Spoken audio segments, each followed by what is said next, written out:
Great atmosphere. I thought our fans filled the building. Our students did an unbelievable job when we gave them reasons to of igniting our home court. I thought we didn't do enough consistent things that we have normally done. We didn't shoot the ball well, missed open shot after open shot. There's some positive within this game that I do see that I would like to carry over, but I am proud of our group. There's no doubt about it. One game doesn't define us, but I am proud of our team. Ultimately, my decision, no different than the statement that came out. I was just being cautious with Kobe Brown, and it's all in that statement. I'll repeat that statement if you ask a question about Kobe Brown and what made me do that. I'll answer it the same way the statement reads. So just to help you guys out with that a little bit. But number one team in the country, Alabama. I said it all along.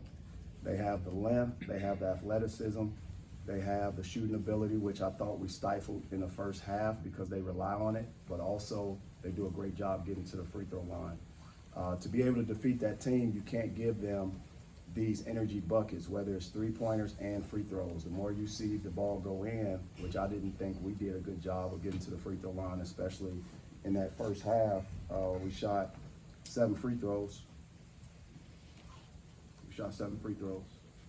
Coming off our season high of shooting free throws, we can't do that. To win games, you gotta be able to shoot 30-plus free throws a game, and they did it. And you know, whether they drew the foul, whatever it was that got them to the foul line, I thought they did a great job executing, and that's what a number one team in the country.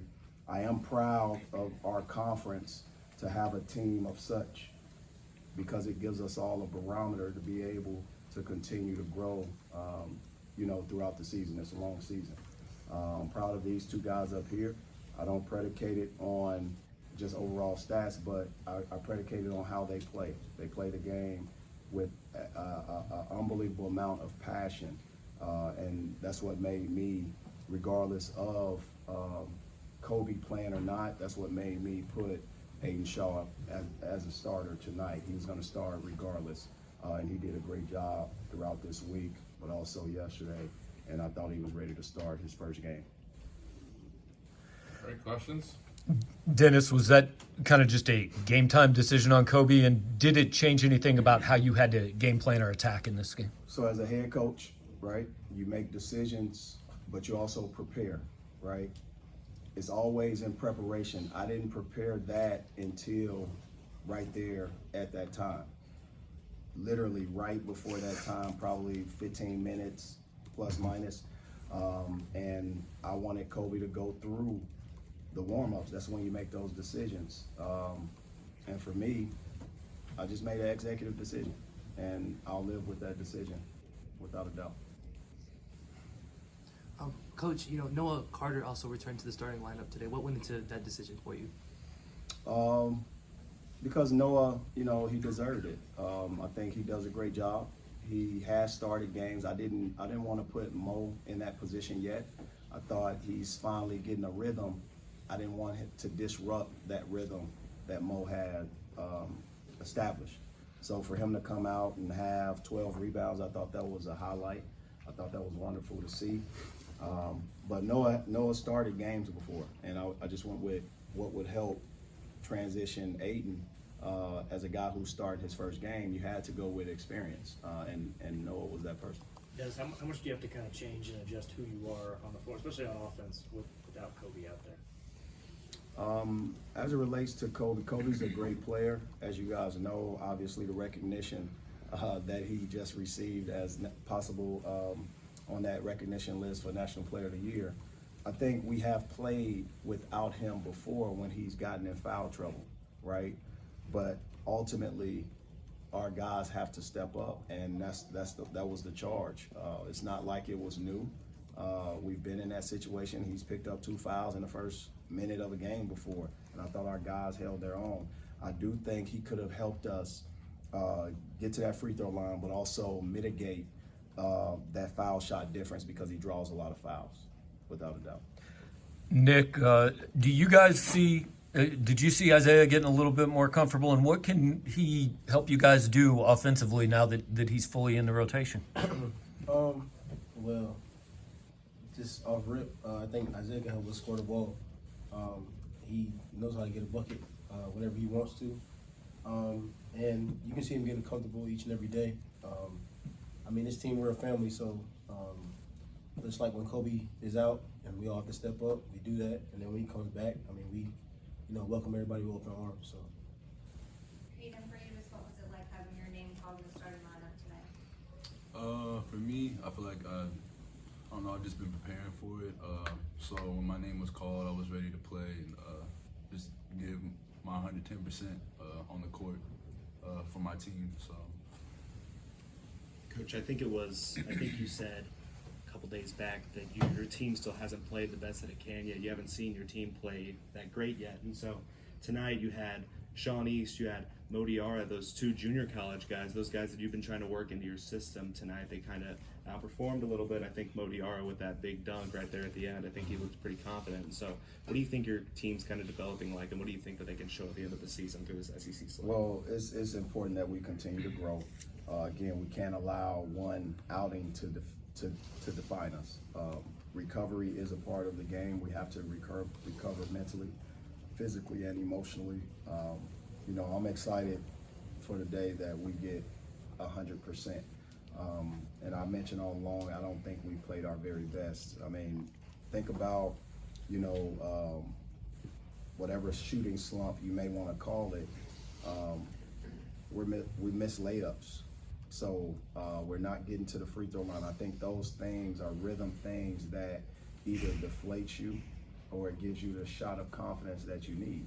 And I think ultimately we have to continue to manufacture those plays that'll give us a boost, because I thought our crowd did a great job in creating that electric atmosphere. We just didn't give them more and give them what they needed to just make this place a completely a home court advantage for this game.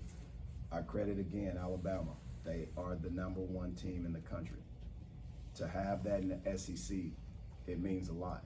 It means so much, because we can continue to, they can continue to set the stage, but also we can figure out ways that when we do face opponents like that as a conference in our NCAA tournament, we can continue to advance. We hadn't had a member of our conference in the Final Four, I think, since it was it Kentucky or Auburn?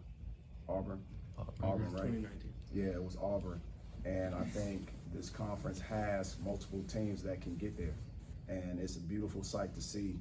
But they play like the #1 team should play on the road. We just didn't play well. I wish we could have played better. Nick, So it looked like Alabama kind of took control in that middle eight that you talked about a lot. What more do you have to do as a team to kind of capitalize on in those minutes? So the tendency, I'll give you guys the tendency. The tendency of Alabama is this, and I'm glad you mentioned that, because you can see it when you look at their scoring margins. They go on a run at the end of the first and the beginning of the second, consistently. That is consistently how they have played. And we didn't mitigate it at all. And it's hard when you see a team shoot the ball the way that they do, and you hold them to a sort of low standard, meaning a lower average, and they get those shots off in that time frame.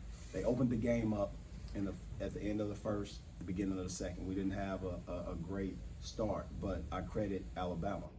They did what they have normally done, and we couldn't stop what they did.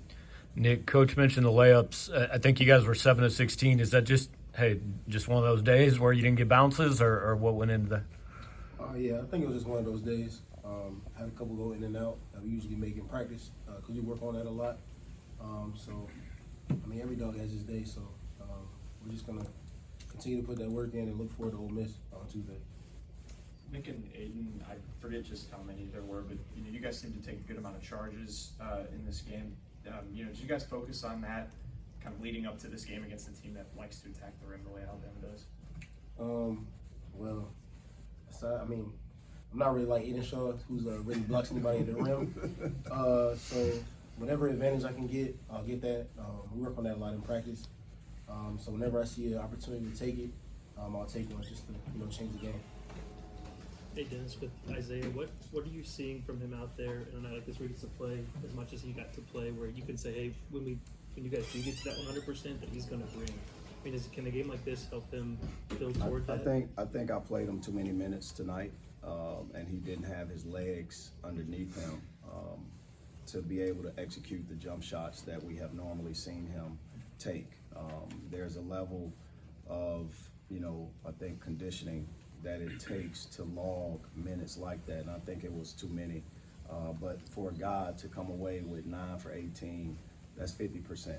And you give or take 1 for 8. He's one of the best players in the country at drawing fouls, and he had 0 foul shots. I mean, y'all can take that however you want to take it. I'm confused, just as you are.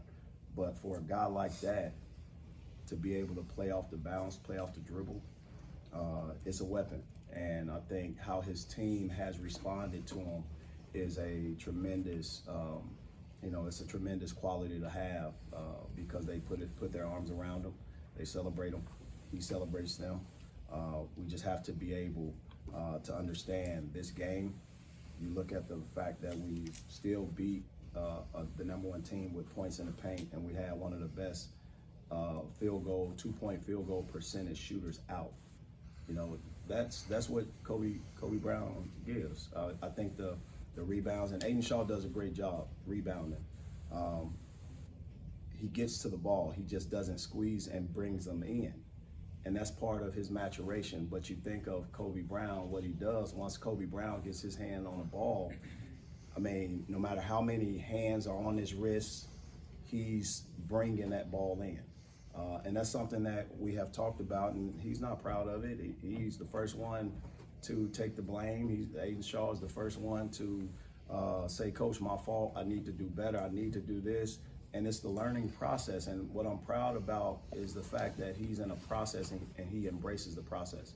He embraced his DNP. He embraced it. Ivy didn't like it, but he embraced it. And we saw a person come in and go 2 for 2 from the 3 with confidence. We saw him practice in a different light, and it's part of the process. It's part of his journey. And what I'm proud is how these guys challenge him every day. They don't let him take a day off. They don't, and they make it rough for the young guy. And he does a great job responding and receiving that type of leadership from his teammates. As Brandon Miller, he got to the free throw line, but he only had 4 field goals. Did that carry over from the scouting report? Did you feel like you did an okay job on him considering what he was doing coming into this game? Well, he did a great job. He was 4 for 6 from the free throw line, and great scorers get to the free throw line. They find a way. No matter how many field goals he had or did not have, he got to the free throw line, and that may have made the basket grow a little bit to give him the confidence to make the shots that he made. 3 for 8. I think we did a pretty good job. We knew he was a great player, but that's a great team. They're balanced. They have great players. They had 2 different guys come off the bench to make shots. And Griffin and Quinterly, they made some shots. One last question.